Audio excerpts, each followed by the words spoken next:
सिंहासन का अधिकारी कोई नहीं हो सकता, स्वयं महाराज भी नहीं। लक्ष्मण, आपका लक्ष्मण यदि मर नहीं गया तो उस राज सिंहासन पे महारानी सीता के साथ आप विराजमान होंगे और महाराज दशरथ और उनके चहेते भरत दोनों आपके दरबार में करवट खड़े होंगे।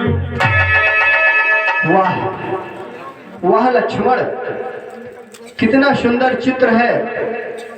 पिता हाथ बांधे सामने खड़ा है और पुत्र अपनी पत्नी के साथ आसन पर बैठा उन्हें आज्ञा दे रहा है। आकाश से उतरकर देवता भी आएंगे इस दृश्य को देखने के लिए कि अयोध्या में मानव सभ्यता ने कितनी उन्नति कर ली है।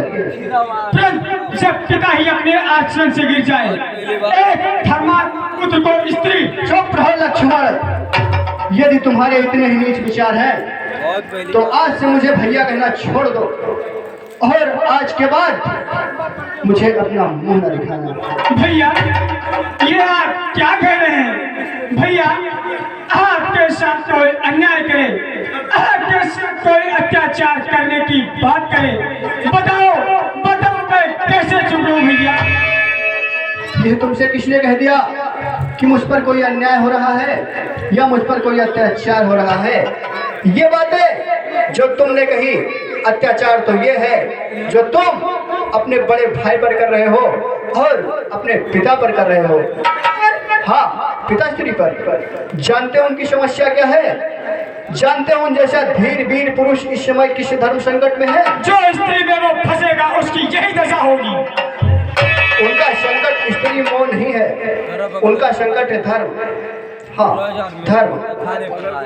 आज एक सत्यवादी राजा का धर्म एक पिता के धर्म से टकरा रहा है। वो अपने सत्य का पालन करें या अपने पिता धर्म को निभाएं, यही समस्या उनके दुख का कारण है लक्ष्मण।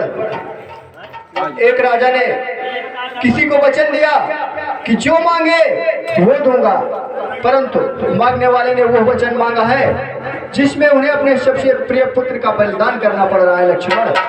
यदि वो अपने वचन को रखें तो वह पुत्र जिसके बगैर वो जीवित नहीं रह सकते, उसे बन के कंकड़ और कांटों में ढकेल दे, वो भी 14 वर्ष के लिए।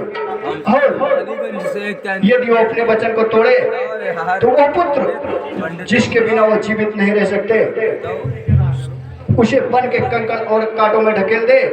और यदि अपने वचन को तोड़े तो न केवल अपनी सुकृत नष्ट करे बल्कि संपूर्ण कुल की कीर्ति को कलंक लगा दे लक्ष्मण।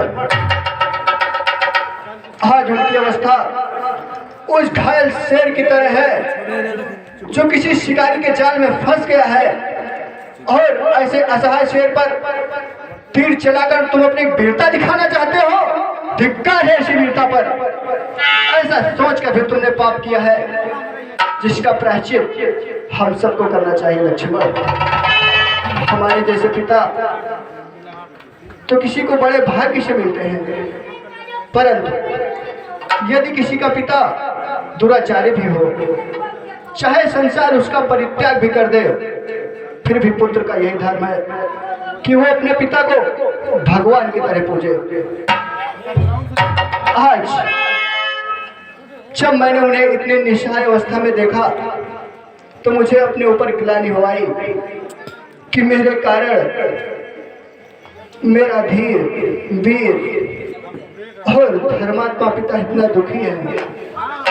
मैंने अपना कर्तव्य निश्चित करने में एक पल की भी देरी नहीं की लक्ष्मण, क्योंकि पुत्र होने के नाते मेरा यही कर्तव्य है कि मैं वही कार्य को करूं जिसमें उनकी कीर्ति बढ़े, उनका यश मलिन ना हो। लक्ष्मण, जो पिता की भक्ति नहीं करते, देवता तो क्या स्वयं भगवान भी उनका पूजे को स्वीकार नहीं करता।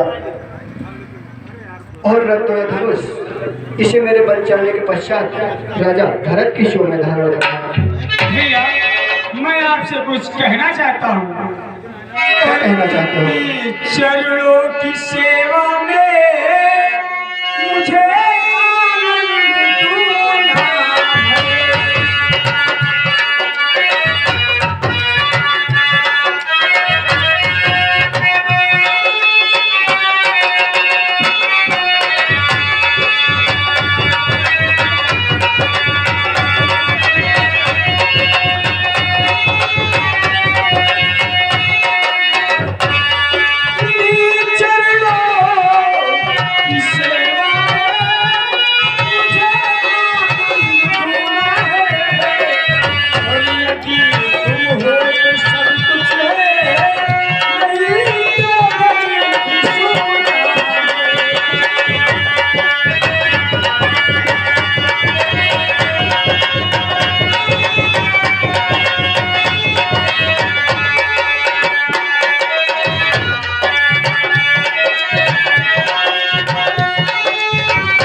अरे